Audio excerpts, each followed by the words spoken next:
Saudara-saudariku yang terkasih, kita sudah sering mendengar bahwa Yesus hadir di sini untuk mewartakan kerajaan Allah dan bertobatlah.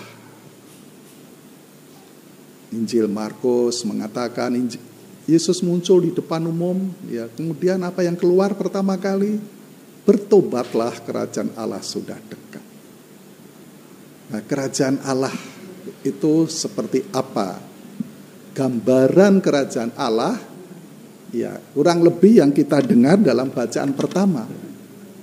Kalau Allah meraja di dalam hidupku, Allah menguasai hidupku, hidupku itu damai. Hidupku penuh persaudaraan.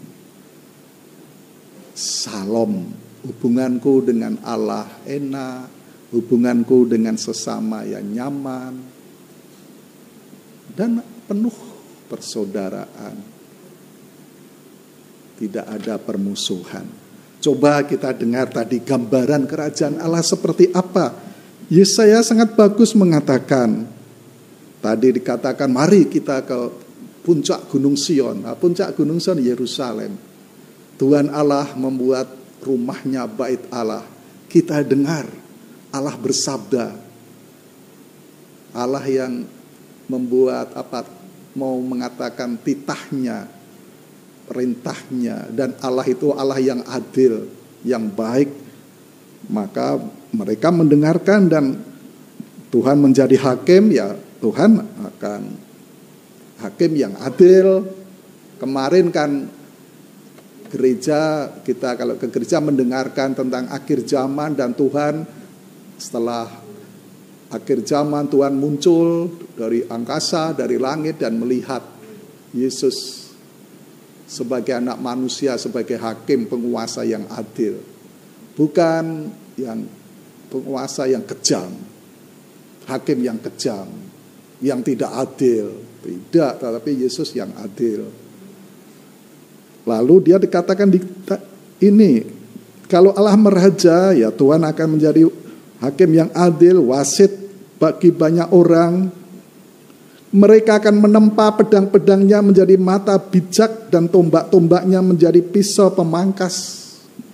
Jadi mulai pikirannya kalau Allah meraja baik, damai.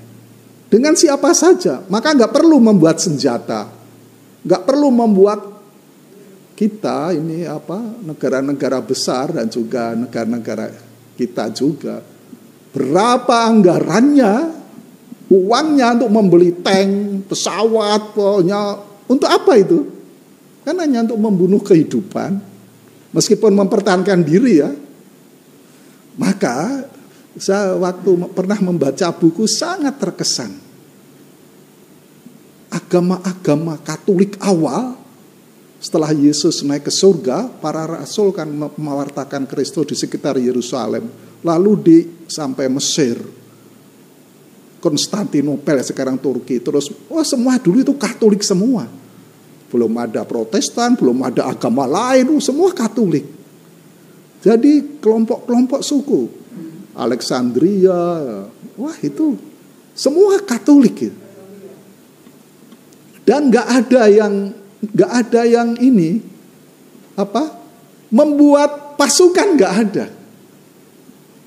Maka saudara-saudariku, mereka sekarang lenyap, tidak ada. Ya ada satu dua. Karena apa? Waktu suku bangsa, kelompok suku bangsa yang lain menyerbu, ya mereka nggak siap mempertahankan diri. Nggak punya senjata. Nah sekarang habis itu, nggak ada sisa-sisa Katolik di situ. Dulu Paulus mewartakan itu di situ.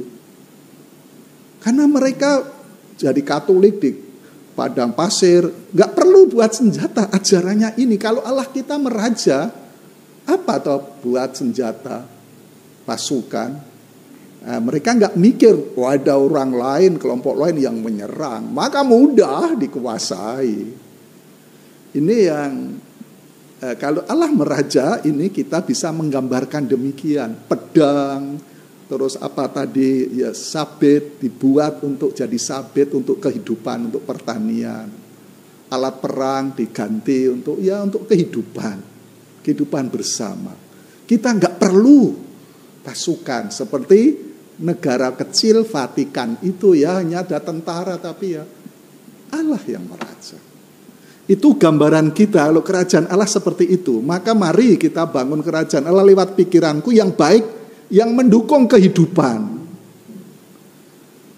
Maaf ya, maka gereja yang menentang aborsi karena dalam pikirannya sudah tanda petik membunuh, buat jahat, tidak mendukung kehidupan.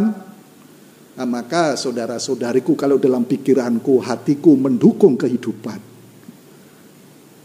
lanjutkan itu. Allah meraja di situ. Tetapi kalau aku membuat senjata, maaf ya, rumahku bagus sekali, tetapi buat benteng tinggi sekali, nggak bisa dilihat orang, yang lihat hanya cecak, karena takut kau, ya baik juga ya. Tapi itu kan kita khawatir di situ. Yang jaga ya, kalau orang yang ya Allah yang menguasai, yang meraja, yang lain juga Allah meraja, maka damai dengan saudara-saudariku bersaudara. Kalau Paulus mengatakan mencicipi kerajaan Allah, nah, kita kalau hidup damai, bersaudara, tentram, kesejahteraan terjamin, kan mencicipi kerajaan Allah. Kalau ibu-ibu mencicipi, nggak perlu semua dimakan, tapi enak, hanya sedikit. Nah, kita kalau hidup enak, nyaman, bersaudara, itu namanya Allah meraja. Nanti kepenuhannya, maka gereja Katolik, iman kita mengajarkan ada harapan kalau kita bersatu dengan Allah. Karena kita masih mencicipi kerajaan Allah atau surga. Allah yang meraja itu, ya memang Allah meraja di dunia, tapi kepenuhannya nanti di surga, yang dia penuh kuasa, hakim yang adil, wasit yang tadi juga wasit yang tidak memihak. Nah, usahakan itu. Kalau aku meraja, Yesus meraja, Allahku meraja dalam hidupku, nah aku ya merasa damai, tenang. Karena apa? Untuk itu tadi ya, mari kita ke Yerusalem mendengarkan sabda Tuhan, perintah-perintah Tuhan. Itu mendukung kehidupan. Sehingga kalau aku loyo, ayo hidup lagi. Aku putus harapan, putus asa, hidup lagi. Lilin, ya Yesaya juga mengatakan lilin yang kedap-kedip tidak seperti kita, kemudian kita tiup, tapi ya kita tutupi biar hidup lagi. Sehingga hidup kita selalu semangat terus menerus untuk membangun hidup. Ayo, ojo kleler-kleler, urip meneh. Ayo kamu gak semat, hidup lagi, ayo berbuat baik, hidup lagi, jatuh, bangkit lagi, jatuh, bangkit lagi, jatuh, bangkit lagi. Dan proses itu membuat hidup kita bahagia. Contohnya apa di dalam Injil? Ya tadi seorang perwira menyembuh minta kepada Yesus, Tuhan, bawahanku sakit. Lalu sangat menderita. Lumpuh, orang lumpuh ya nggak bisa apa-apa. Sakit dan menderita. Artinya yang menguasai apa? Lumpuh itu. Tetapi perwira itu minta kepada Tuhan dan Tuhan penuh kuasa bisa menyembuhkan karena iman perwira itu. Dan akhirnya lumpuh itu dikalahkan dan yang menguasai ya Yesus pada orang bawahan perwira itu. Maka dia kemudian sembuh. Orang beriman itu kita bisa, maka pentingnya doa syafaat. Mendoakan orang lain tadi, intensi misa. Untuk itu syaratnya aku harus rendah hati. Seorang perwira minta kepada bawahannya yang sakit, dia memperhatikan kepada bawahannya yang sakit. Itu kan sangat rendah hati. Perwira di dalam tentara itu sangat jarang memperhatikan bawahannya. Justru sebaliknya bawahannya yang memperhatikan perwira. Itu kan contoh Tuhan Yesus. Allah sendiri menjadi manusia, dia turun melihat.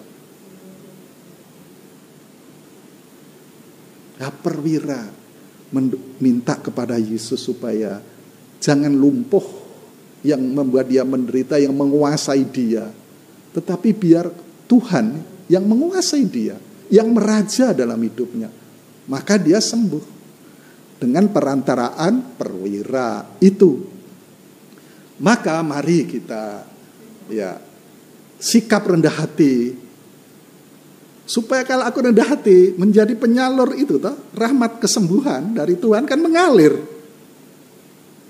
Mengalir dan perwira itu bawahanku. Mengalir. Tapi kebanyakan kita kan banyak manusia yang sombong. Sombong ya tinggi. Meskipun aku mendoakan orang ya tidak bisa.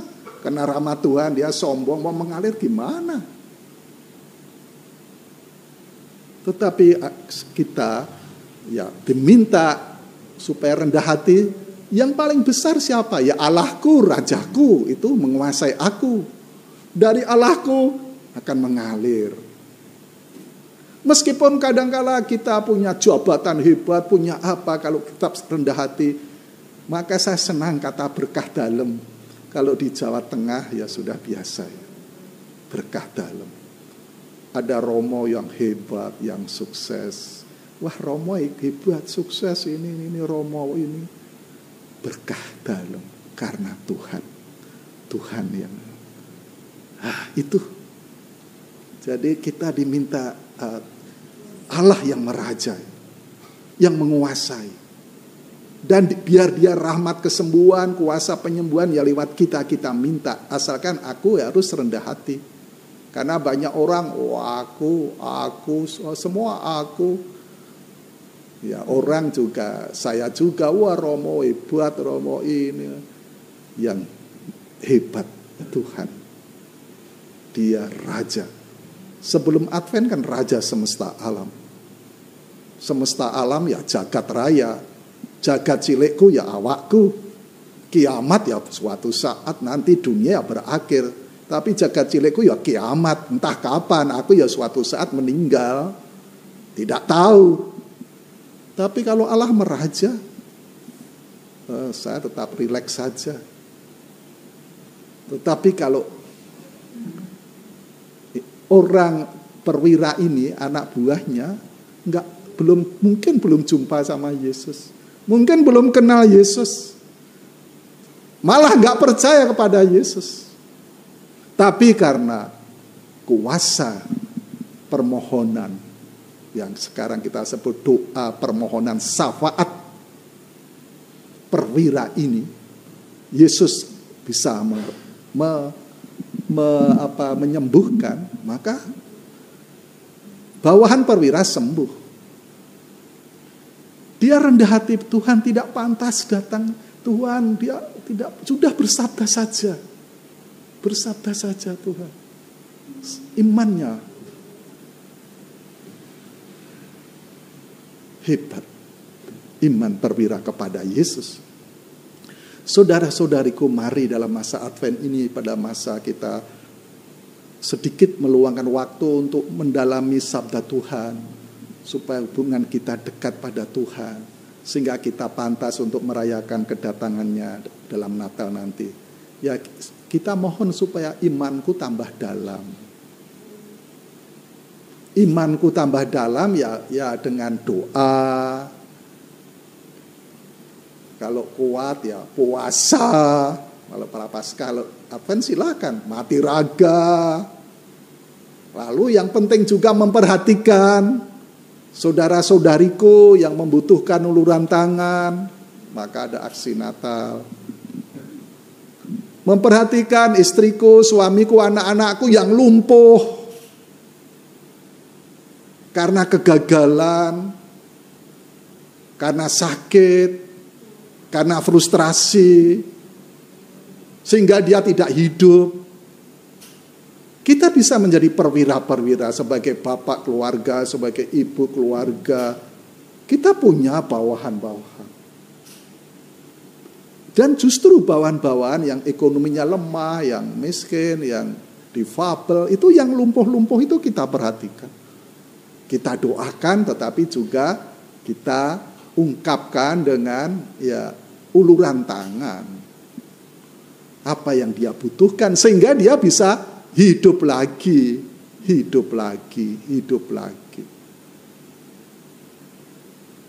Corona ini nyala 1 lilin, nanti sedekat Paskah ada 4, lilinnya tambah kuat. Ya, saya harapkan kita dalam masa Advent ini kemudian kita menyala terang untuk saudara-saudariku yang lain yang membutuhkan tanda petik kehidupan lewat aku. Coba Anda pikirkan, mungkin tidak sedikit orang yang tergantung padaku itu. Dan aku tergantung itu hidup mati karena aku gitu. Perwira sadar anak buahnya itu hidup mati. Tapi dia memberi kehidupan, bukan memberi saluran rahmat kehidupan dari Yesus. Karena dia rendah hati, Subatu. Perwira itu sebenarnya kalau memperhatikan dirinya, aku sore penak, ngapa memperhatikan yang lain, sudah cukup. Rasa mikir wong liya. Banyak orang tanda petik malas, rasa mikir wong liya. Awake dhewe wis enak. Nah, mari kita jangan tanda petik egois, tapi berilah kehidupan kepada orang lain yang hidup mati tergantung padaku. Dan aku bisa memberikan itu kalau Tuhan ya mohon kepada Tuhan. Dan ya sering kita sudah mengadakan doa syafaat. Maka ya perlu kita segarkan supaya kita ya imanku kepada Yesus lebih mendalam. Yesus Rajaku. Dunia kiamat apa saja tetapi tetap Yesus yang kupegang, Raja. Dan dia ya dokter sang penyembuh, apa yang kubutuhkan, dia Raja yang maha segala-galanya. Kita pun rahmatnya bukan untukku, tapi untuk orang lain juga. Orang lain terutama apa? Yang hidup matinya tergantung padaku. Nah, dengan demikian kita menjadi penyalur rahmat bagi orang-orang yang membutuhkan. Semoga dalam masa Advent ini kita menjadi orang, umat Allah yang semakin mendalam imannya kepada Tuhan. Kita ungkapkan lewat doa-doa mati raga atau apa. Sekaligus kita wujudkan dalam tindakan-tindakan yang memperhatikan saudara-saudari kita yang lumpuh. Lumpuh dalam arti segala-galanya. Amin.